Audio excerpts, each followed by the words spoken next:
স্নান টান করা হয়ে গেছে আর আজকে পড়েছি আমি তারপর ইয়ে করবো ওই আর এখন এই যে আসুন আর এই চট নিয়ে যাচ্ছি খামারে। গুড মর্নিং সবাইকে, নতুন একটা ভ্লগ নিয়ে চলে এসেছি তোমাদের কাছে।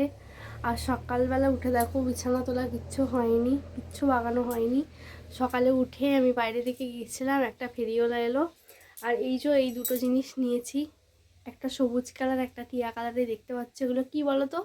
এগুলো হলো ওই পুজোর সময় চাপা দেওয়া হয় না, পুজোর থালা নিয়ে যাওয়ার সময় যে চাপা দেওয়া হয় এইগুলো, সেইগুলো কি জিনিস বলে এগুলো আমি ঠিক জানি না। এই দুটো নিয়েছি দেখো। তো আর কথা বলবো না, অনেক দেরি হয়ে গেছে, চলো বিছানাটা ঝটপট করে তুলি। যে দুটো কিনলাম এই যে দেখিয়ে দিচ্ছি দেখো। এই যে একটা এরকম টিয়া কালারের,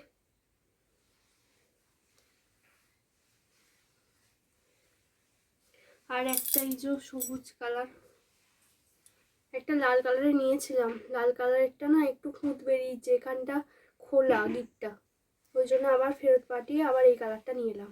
দুটোই সবুজ, একটু শ্যাওলা শ্যাওলা টাইপের, আর একটা হলো টিয়া কালারের, এই দুটো। এই দেখো এটা হলো অ্যারারুট, এই যে আজকে অ্যারারুট দিয়ে কাপড়ের মার দেবো।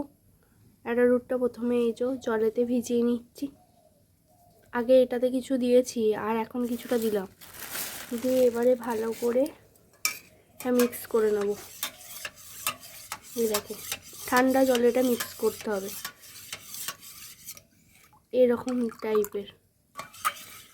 দেখো এখানে আমি মিক্স করে নিচ্ছি, আর এখানে আমি আগেই গরম জল করতে দিয়ে দিয়েছি, দেখো জলটা গরম হচ্ছে আর এটা একবারে ঢালবো। জলটা আমার অনেকটা হয়ে গেছে, কুসুম গরম জল হয়ে গেছে দেখতে পাচ্ছ। এবারে এইটা এতে ঢেলে দেব, পুরো দুধের মতো লাগছে দেখো কালারটা। দিয়ে এইটাকে সমানে নাড়তে হবে, যাতে বসে না যায়। একটু যদি নাড়া বন্ধ করে দেওয়া হয় তাহলে এটা চাপ বেঁধে যাবে। এটা ভাবে সমানে রাখতে হবে যতক্ষণ না ভালো করে গাঢ় হচ্ছে। এই দেখো দুধের মতো কালার ছিল তো, আর কালারটা দেখো কেমন কতটা ফেড হয়ে গেছে, আঠালো আঠালো পাড়া হয়ে যাচ্ছে। এই দেখো যতক্ষণ একটু ভালো করে গাঢ় হচ্ছে, আঠা টাইপের হচ্ছে, ততক্ষণ অবধি এটাকে নেড়ে যেতে হবে। দেখো এটা 80% মতো হয়ে গেছে, আঠালো টাইপের হয়ে গেছে। এবার আমি গ্যাসটা অফ করে দিয়ে ঠান্ডা হতে দেবো কিছুক্ষণ, তারপর ঠান্ডা হয়ে গেলে তারপর কাপড়ে মার দেবো। অ্যারারুটের মারটা করে রেখেছিলাম, অনেকটা ঠান্ডা হয়ে গেছে। আর এখানে আমি কাপড়গুলো নিয়ে নিয়েছি, একটা একটা করে কাপড় ওই মারের মধ্যে ডোবাবো আর তুলে তারের সঙ্গে সঙ্গে মিলে দেবো।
সব কাপড়গুলো মার দিয়ে দিয়েছি, আর একে একে দিয়েছি। কাপড়গুলো একটারে আছে, দেখতে ভালো লাগছে কত।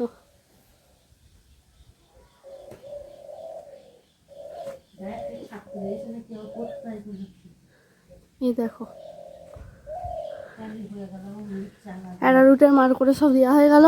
আরও কিছু কাপড় ছিল, সব কটা দেওয়া হয়নি, দুটো বাকি ছিল, পরে আবার দিয়ে দেবো যখন অ্যারারুটে মার করবো। এখন দেখি কি আছে।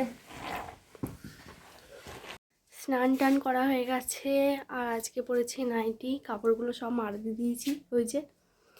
তো চলো, আজকে মুড়ি তো খাবো না, আজকে একটু কি ভাবলাম যে কি খাবো, আজকে একটু সুজি করছি, সুজিটা করে নিই, চলো খেয়ে নেবো। আমার মতো একটু করছি। এই দেখো, ওই যে কাপড়গুলো আমি মার দিয়ে রেখেছিলাম, কাপড়গুলো অনেক শুকিয়ে গেছে, ওই জন্য মা অনেকক্ষণ আগেই তুলে দিয়েছে, অনেকটা ঠান্ডা হয়ে গেছে। আর দেখো কাপড়গুলো আমি ভাঁজ করে নিচ্ছি একে একে।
কাপড়গুলো ভাঁজ করে নিয়েছি, আর দেখো এখন আগে যে সুজিটা করে রেখেছিলাম ঠান্ডা হয়ে গেছে অনেকটা, আর সুজিটা এখন খেয়ে নিচ্ছি।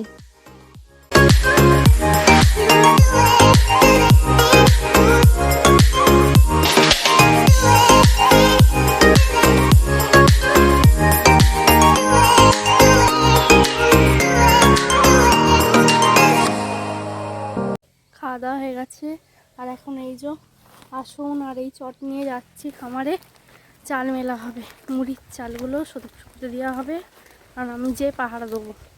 আমাদের খামারটা দেখছো পরিষ্কার হয়ে গেছে, ধান টান সব ঝেড়ে সব মড়াই করাও হয়ে গেছে, আর এখন লতা টতা দিয়ে দিয়েছে পরিষ্কার করে, যেহেতু খামারে অনেক রোদ, ঘরেতে এক ফোঁটাও রোদ নেই, তো ওই জন্য মুড়ির চালগুলো একবার রোদ খাইয়ে মুড়ি ভাজাবে। আর আমি কি করব, স্নান টান করেছি, চুলটাও ভিজে, ওই জন্য একবার বসছিলাম, সেই চালগুলো রোদে হবে আর আমারও চুলটাও শুকিয়ে যাবে।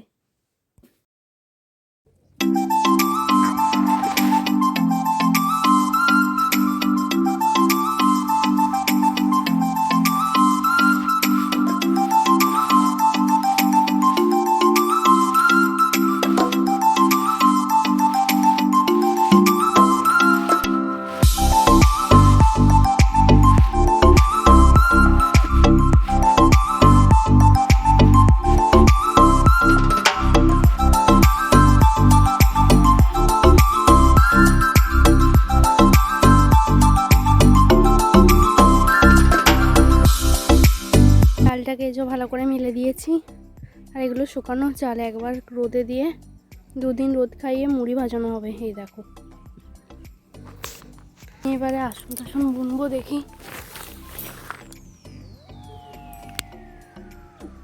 রোদে দিয়ে তাকানো যাচ্ছে না, চুলটাও শুকিয়ে নেব, আজকে চুলে শ্যাম্পু করেছি, চুলটাও শুকিয়ে নিই একটু, চলো।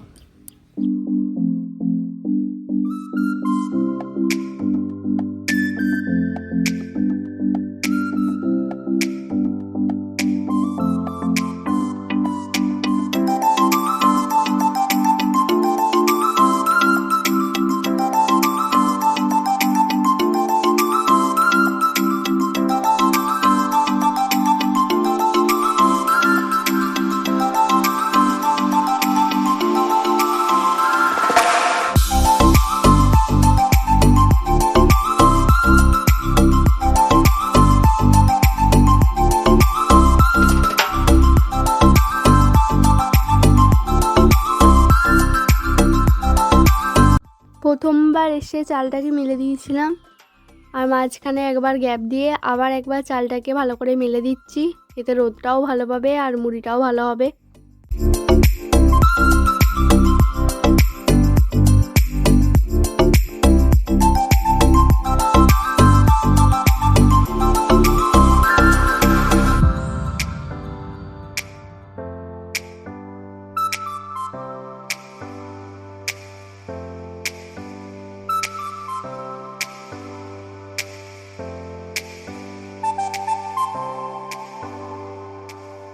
আজকের ব্লগটা এখানেই শেষ করলাম। তোমাদের যদি ভালো লেগে থাকে একটা লাইক করে দিও।